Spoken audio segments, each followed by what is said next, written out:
Good morning, students. Today we will discuss about whole summary of the chapters: weaver, iron smelters, and factory owners. The crafts and industries of India during British rule focused on two industries: textiles and iron and steel. जो craft industries है भारत में और British rule के दौरान उनका मुख्य जो focus था वह दो तरह के इंडस्ट्री पर था: टेक्सटाइल इंडस्ट्रीज, आयरन और स्टील इंडस्ट्रीज के ऊपर। Okay, the industrialisation of Britain had close connection with the conquest and colonisation of India. Industrialisation का जो औद्योगिकरण का समय था, ब्रिटेन उसे पूरी तरह से उसके कनेक्शन को जो है क्लोज कर चुका था with the conquest and colonisation of India. With the growth of industrial production, जो औद्योगिक उत्पादन की ग्रोथ थी, British industrialist began to see India as a vast market for their industrial products. British industrialist जो थे, जो ब्रिटिश औद्योगिक थे, वह देखना प्रारंभ कर दिया कि भारत एक बड़ा मार्केट बन रहा है इंडस्ट्रियल प्रोडक्ट्स का। And over the year manufacture goods from Britain began flooding India. और जो उत्पादित जो गुड्स हैं, सामान है, वह ब्रिटेन की अपेक्षा जो है इंडिया में ज़्यादा जो है बढ़ोतरी हो रही है, ज़्यादा आगे बढ़ रहा है इस मामले में। Indian textiles and the world market. Around 1750 India was the world largest producer of cotton textiles. 1750 के आसपास भारत जो है लार्जेस्ट प्रोड्यूसर था, वो किसका? कॉटन का था। India textile was renowned both for its fine quality and exquisite craftsmanship. Third है, from the 16th century Europe traders began buying Indian textiles for sale in Europe.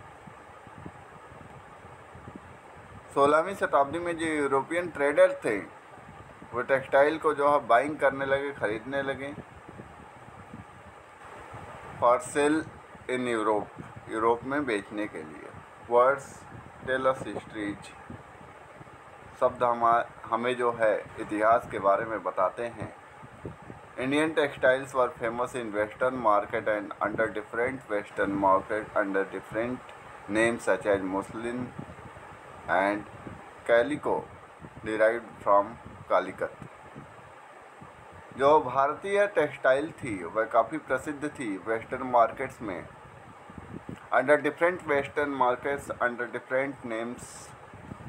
Different western market में different name से जो है famous थी। Muslin and calico derived from कालीकत।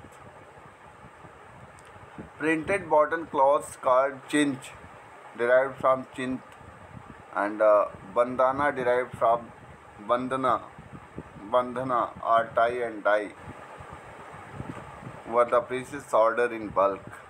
इनके जो order होते थे वो बल्क में होते थे। बल्क मीन्स इकट्ठा होते थे। Indian textiles in European markets. In 72 the British government enacted A legislation banning the use of printed cotton textile चिंच इन इंग्लैंड। 1720 में जो ब्रिटिश गवर्नमेंट थी, उसके लेजिस्लेशन के द्वारा इसे बैन कर दिया गया कि जो प्रिंटेड कॉटन टेक्सटाइल है, चिंच है इंग्लैंड में, उसके ऊपर बैन लगा दिया गया। Indian designs were imitated and printed in England on white muslin और प्लेन अनब्लीड इंडियन क्लॉथ। जो इंडियन डिजाइन थी वह प्रिंटेड होती थी इंग्लैंड में वाइट मुस्लिन जो होता था उसके ऊपर, and plain unbleached Indian cloth. Students, spinning jenny was invented by John Kay in 1764. Spinning jenny जो था उसका आविष्कार जो है 1764 में जॉन काय के द्वारा ही किया गया था। The invention of the steam engine by Richard Arkwright in 1786 revolutionized cotton textile weaving. जो इन्वेंशन था स्टीम इंजन का, रिचर्ड आर्कराइट ने 1786 में रेवोल्यूशन किया था कॉटन टेक्सटाइल वीविंग को लेकर के। Who are the weavers? अब हम जानेंगे वीवर्स कौन थे। Weavers belong to communities that specialised in weaving. जो वीवर्स थे वह समुदाय से बिलोंग करते थे जिनको स्पेशलाइजेशन प्राप्त था किसके लिए? वीविंग के लिए, बुनने के लिए जो है। Handloom weaving and occupation associated with it provided livelihood for millions of Indians. Handloom जो वीविंग थी and occupation associated with it provided livelihood for millions of Indians. वह मिलियंस ऑफ इंडियंस को जो है अपने जीवन यापन के लिए जो है रोजगार प्रदान करते थे।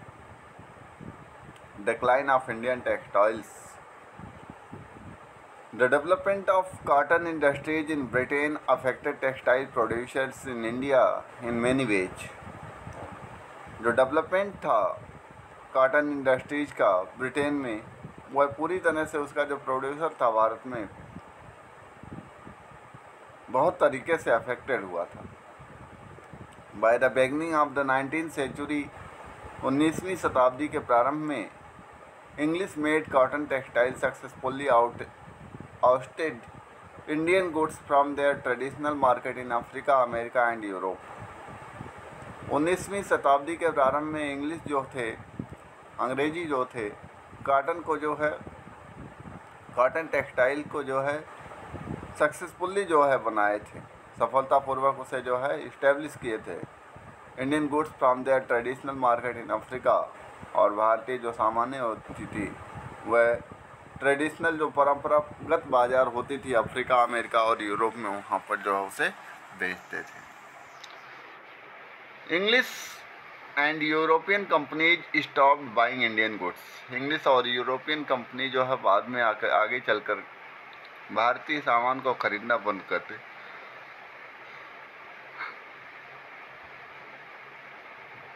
By the 1830 British cotton cloth flooded Indian markets. 1830 में जो ब्रिटिश कॉटन क्लॉथ था वह भारतीय बाजार में एक तरह से जो है ज़्यादा मात्रा में जो फैलने लगा। Thousands of rural women who made a living by spinning cotton thread were rendered jobless। धीरे धीरे जो है वह जॉबलेस हो गई। Okay student, tomorrow we will discuss all the remaining part of this chapter. So I hope you have to understand all about this chapters. And students, your today offline work is write what do you understand about the summary of this explanation, and write all the difficult word meaning of this page. Okay, see you tomorrow. Have a nice day, and press the bell icon and subscribe my channel. Okay students.